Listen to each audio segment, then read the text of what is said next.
Miroto Parts Collection is the answer to a question one might ask when they play the first game in the series. How can I collect every part in Metal without wanting to pull my hair out? That's what the Parts Collection games are for. Well, okay, not without wanting to do that completely, but you're not having to replay the same game 4 times here. Released just under 4 months after the original Kabuto and Kuwagata versions, Parts Collection centers around a side character from the first game, Patty. She's a girl I think I showed a picture of in the previous video, and then proceeded to tell you nothing about. To remedy that, Patty is a rich girl, she's dating the rival character, Yuki, and her main Metabot is Betty Bear. In her dreams, she is the princess of the Miroto Kingdom. One day, her dear Yuki, the prince of the Tin Pet Kingdom, is kidnapped by the witch Milky. Milky was also in the first game, but I didn't mention her on account of her just being the person in the story you talk to connect to another game. Patty, with her robot bear in tow, must ascend the witch's tower to rescue Yuki. While the game has a story that's more central to it than the first game did, it's also much simpler, because that is it. You enter one of 3 towers, fight somebody and obtain a complete set of parts, if not also a medal and a tin pet, and move on to the next floor to do the same thing. Rinse and repeat, and repeat, and repeat, and then you find one of the handful of fights that don't give you parts. Well thanks, Hikaru, I didn't want Medbee parts anyway. Aside from your 2 starters, there is a fight to obtain every other Metabot. There are a couple of floors with just some people to talk to, and the final boss isn't actually at the top of the last tower, but that's it. You play Parts Collection to collect parts. When you boot up the game, you get this little paragraph right here, and here's my amateur translation of said paragraph. You don't need to own the first game to play this one, but it's so basic as to probably not be appealing to anyone that hadn't already picked up the original. Mechanically, nothing is different from how battles play out. The biggest change, other than having Metabot's sprites be represented by the fighter's sprites, is the removal of the ante. You win a battle, you get 4 parts, and you get nothing from a repeated battle, not counting experience points. You lose a battle and the game just puts you back to right before the battle. I like that. There is still one major change to the game mechanically, one that I honestly wish would have been in the main games. While there are still male and female tin pets, this makes no difference as to what parts can go onto them. Parts are no longer labeled as being for male or female Metabots. This makes it easier to mix parts in a game where what parts they'll have at any point is much more limited. Patty does not dream of a world where a mermaid can't wield a saber or a missile launcher. Be like Patty. Visually, the game is nearly identical to the first one, but there are some additions here and there, like Beastmaster here. In the first game, after defeating the leader of the Robo gang during the climax, you fight a trio of Beastmasters for the final boss. While they're not the final boss this time around, the same battle is presented here, and they're actually given a unique overworld sprite and battle portrait. A number of characters have had their portraits updated as well, which is kind of odd to me.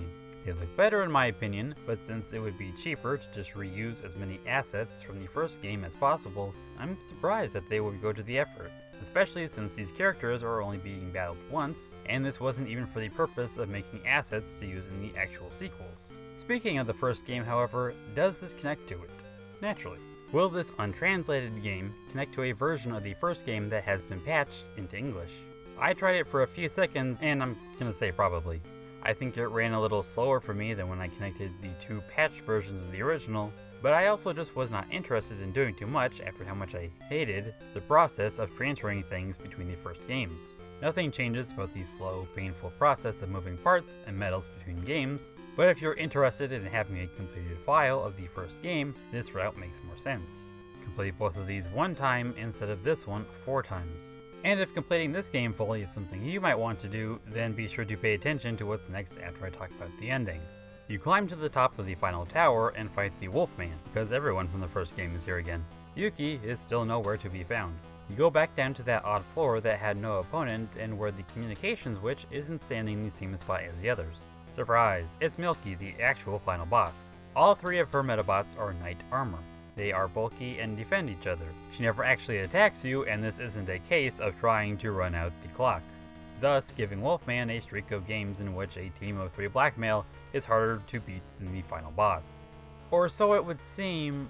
More on this in a minute. Milky is defeated and Yuki still isn't showing up?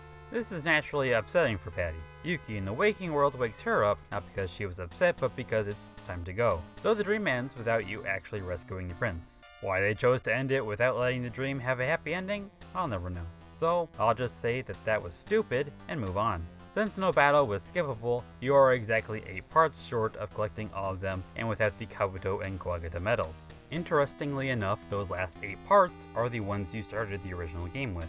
You can go back to bed after the credits roll, enter the break room in the second tower, and go to the top left corner. Patty is seemingly in the real world and fails to go back to sleep. Examining the television set gives you a rematch with the fake Yuki that was at the top of one of the towers. And once again we have a post-game battle that is harder than the final boss, but since Milky is a joke boss, that ain't saying much. Fake Yuki uses a mix of different parts, but primarily from Beastmaster and Black Male, and all with devil medals. Beating him nets you the Kabuto medal and the parts for Metal Beetle / Meta B. The computer has a similar encounter for the Kuwagata medal and parts for Head Scissors, aka the Kuwagata starter, aka the one that's not called Rokusho, because that's a name applied to later models. Or so I thought.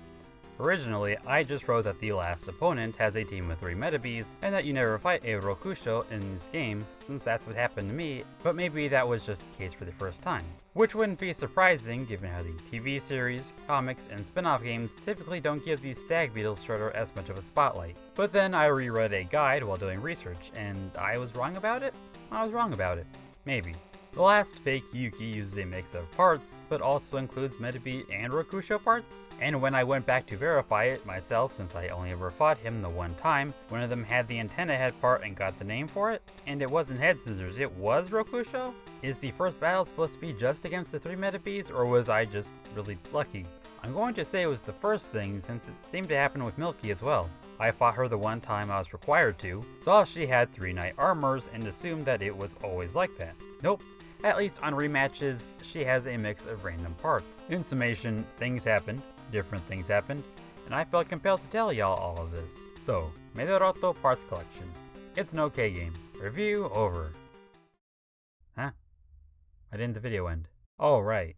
So, what if they took their story of a princess saving a prince and gave it a super unique twist of making the princess the one that needed saving by the prince? Let's see what else is different. Oh!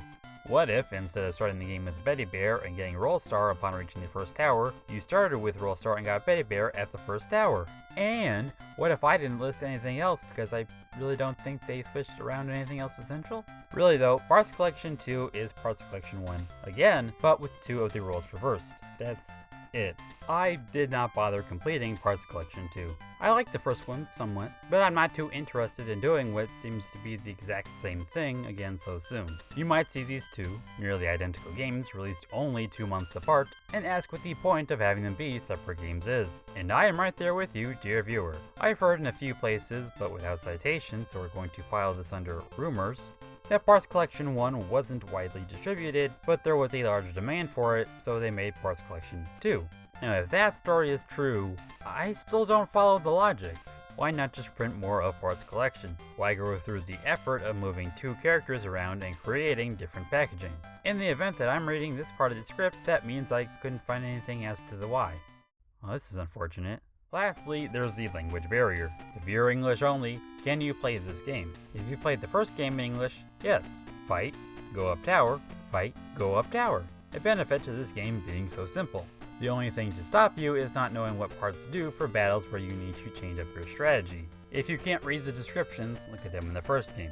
As someone who is still by no means fluent in Japanese, the only times I got stuck was finding the post-game and I had to look it up on an online guide in Japanese. But if you're not convinced, I have one more way of helping you. Hiragana, katakana. This Game Boy game aimed at a younger demographic features next to no kanji, and there's only so many words you need to learn for battles. It is, like the rest of this game, that simple.